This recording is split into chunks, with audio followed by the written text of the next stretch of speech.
काफ़ी multi talented हो आप, सिंगिंग भी करते हो, एक्टिंग भी करते हो। बस मैम ऐसा है ना कि पहाड़ में अगर आदमी एक ही विधि करे तो मुझे नहीं लगता कि वो सफल। पहाड़ में हर वैरायटी होनी चाहिए और हमारा ईश्वर की तरफ से ऐसी अपब्रिंगिंग हुई है, हमारे पास ऐसा कोहिनूर था कि उन्होंने सब कुछ सिखाया। मेरे फादर साहब भी बहुत अच्छा गाते थे, अच्छा। पर एक होता है ना कि गाते वो अच्छा थे बट उनको जो है पहचान कॉमेडी में मिली। वो बहुत अच्छा गाते पर कॉमेडी में लोगों ने पसंद किया, बस कॉमेडी में धीरे-धीरे चलते गए। मैंने बताया ना आपको मैं सिंगिंग करता था। धीरे-धीरे माननीय गजेंद्र राणा जी ने मुझे एक बार देखा स्टेज में, ये 2002-3 की बात होगी। अच्छा। तो उस टाइम मतलब मैं 9th-10th में पढ़ता था। तो गजेंद्र राणा जी ने देखा कि यार तू तो अच्छा दिखता है भैया। अब मेरे फादर से बोला कि यार इनको मैं हीरो लेना चाहते हैं। मेरे फादर ने कहा यार वो शर्माता है। और वाक़ई में बहुत शर्माता था मैं। तो जैसे नहीं होता कि मेरा किस्मत में थी वो चीज़ें, वो धीरे मैंने उनकी एल्बम की, वो एल्बम हिट हुई। उसके बाद मैंने सुरमा सरेला दुईगति बैसाख नेगी जी वो और हिट हुआ। फिर धीरे मैंने कुमाऊँ के प्रोजेक्ट किए, जौनसार के किए, धीरे, धीरे, धीरे कर फ़िल्में आज यहाँ है। तो बस ऐसा ही था मतलब, बट मैं दिल से एक होता है ना कि चाहता था कि यार एज़ अ सिंगर मैं आऊँ इस इंडस्ट्री में। बट वही है किस्मत कुछ अलग दिखाती है तो फिर आपने जैसे अभी बताया कि आपके फादर कॉमेडियन थे, जी। तो आप कैसे अलग फ़ील्ड में चले गए? ये तुमने ना बहुत अच्छा क्वेश्चन भी पूछा। एक्चुअली देखो मैं हालाँकि ये पीड़ा भी है, क्योंकि आपको पता है कि हमारा जो उत्तराखंड है ये सिंगरों का ज़्यादा आतंक है। यहाँ बंदरों का आतंक कम, बस सिंगरों का ज़्यादा आतंक है। मतलब सिंगर्स को एक प्रेफ़रेंस मिलती है, जैसे पंजाबी में भी आप मैं 10 एक्टर के नाम बोलूँगा आप नहीं बता, पर 10 सिंगर्स को बोलोगे तो आप 20 बता दोगे। ऐसे ही हमारे गढ़वाल में यहाँ सिंगर्स को ज़्यादा तवज्जो दी जाती है। मतलब एक्टर्स फ्यू 3 एक्टर्स मतलब अगर बाबूजी को देखे जाए और 1-2 और एक्टर्स जैसे पन्नू जी हो गए, सिंजू सिलोड़ी जी हो गए, मतलब कुछ ऐसे स्टार्स हैं जिनको लोग जानते हैं। बाकी नए बच्चे कितना भी कर लें, सोशल मीडिया तक सीमित है और पब्लिक में वैल्यू मुझे नहीं लगती कि उनकी इतनी होगी। तो मतलब एक होता है ना कि यार सिंगिंग में मुझे लगा कि नहीं, फिर सिंगिंग करते ही थे तो फिर एक फ़ोकस था कि सिंगिंग में ही घुसना है।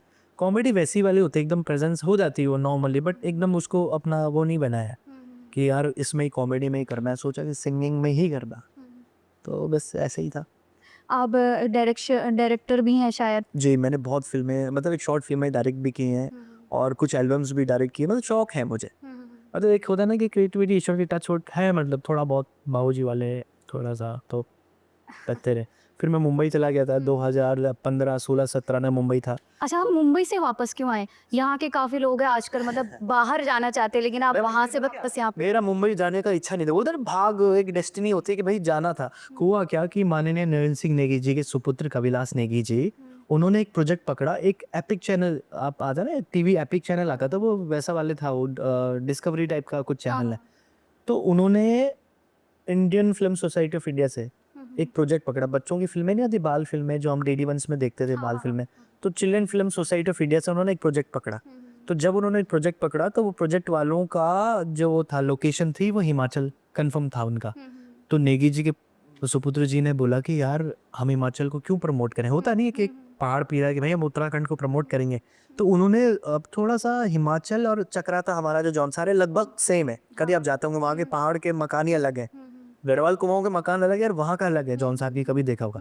तो हमने उनको जौनसार की लोकेशन दिखाई और उनको ओके हो गया। तो अच्छा। उन्होंने वो प्रोजेक्ट पकड़ा, मैं भी उन प्रोजेक्ट में था और उसके बाद मेरे मुंबई वालों से अच्छी दोस्ती हुई। अच्छा। तो एक आरिफ ज़कारिया हैं, बहुत अच्छे टीवी एक्टर हैं, क्रिस 3 फ़िल्म में भी थे। उनके साथ ना मेरी अच्छी दोस्ती हुई। अच्छा। तो उन्होंने ऐसे ही मज़ाक में बोल दिया कि प्रशांत तुमको मुंबई आना चाहिए कभी। और ना बालक बुद्धि मतलब ऐसा था कि मेरे को लगा यार मुंबई बुला रहे, पैसे भी ठीक-ठाक कमाए थे और मैंने ना एकदम अपना टिकट किया और पहुँच गया उनके घर। अच्छा हँसे ना तो मज़ाक में। पहुँच गया उनके घर, तो मतलब मैं उनके घर बांद्रा में रहते हैं, मैं वहाँ पहुँच गया। बिल्डिंग बोला वो चला गया ऊपर, वो मुझे देखते हैं ना वो बड़े शॉक्ड हो गए। अच्छा। मैंने तो जैसे नहीं था कि मज़ाक ऐसे ही में बोल हुआ दिया। था। हाँ, और मैं ना पहुँच गया वहाँ। कभी-कभी ना हँसी भी आती है उस चीज़ मैं ना यूँ पहुँच गया कि तो आरिफ सर खुश भी हुए, क्योंकि हमने यहाँ बहुत हेल्प की तो खुश हुए हो। कह रहे प्रशांत ये तुम्हारा रूम है और ये अपने कुक से मिला है कि भाई जो खाना है, जैसे नहीं होता? बड़े रिस्पेक्ट के साथ, पर वो थोड़ा टाइम के वैसे थे, जैसे 8:30 बजे डिनर करना है तो 8:30 बजे मैं तुम्हें सुबह बात करूँगा, उसके बाद मॉर्निंग में हमारी बात हुई। तो उन्होंने बोला कि प्रशांत तुम यहाँ रहने आए हो कि घूमने आए हो? तो मैंने कहा कि सर मैं तो अब रहने आया हूँ, मुझे तो अब एक्टर बनना है। तो उन्होंने कहा ठीक है। बट उन्होंने ना मुझे 2 बातें बताई जो मुझे लगा कि वाक़ई में प्योर कलाकार है। उन्होंने देखो वो खुद मोमडन है, पर उन्होंने बोला कि प्रशांत मुंबई के मोमडन से थोड़ा-सा सावधान रहना, ये तुम्हें ना वैसे करेंगे। हालांकि मैं ऐसा नहीं बोल रहा हूँ कि मोहम्मद सब अच्छे हैं, बट एक वो उनकी वो थी कि यार वो तुमसे टसल लेंगे, वो करेंगे, पर आप मैं ठीक है। और मुंबई में कम से कम आप अपना 3-4 साल का पैसा लेके आओ, नीचे भी सोना पड़े ऊपर भी सोना पड़े, आपको करना पड़ेगा सब कुछ, बट प्रिपेयर पॉपुलेशन बहुत ज्यादा है। अब जी बालक बुद्धि चले गए। अब फिर मेरा ऐसा है ना, अब मैं किसी के घर जा रहा हूँ, कोई रिस्पेक्ट से रख रहा है 2-3 दिन, तब तक ठीक लगता है। अब 2 दिन रहा मैं, मेरे को ना थोड़ा घुटन सी हो गई, क्योंकि यार हम ऐसे नहीं है ना कि एकदम चिपक ही जाओ किसी ने रिस्पेक्ट से। अब रिस्पेक्ट भी आदमी 5 दिन करेगा, 10 दिन करेगा। उसके बाद उन्होंने फादर साहब को किया कॉल, मैंने कहा यार बाबूजी ऐसी ऐसी बात हो गई।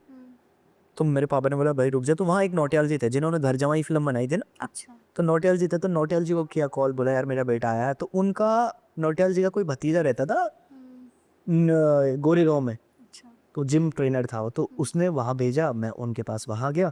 1 हफ्ता में वहाँ रहा, तो जिम वालों की ना दोस्ती रहती, क्योंकि वहाँ अच्छे थे, हिमेश रेशमिया का ट्रेनर थे वो।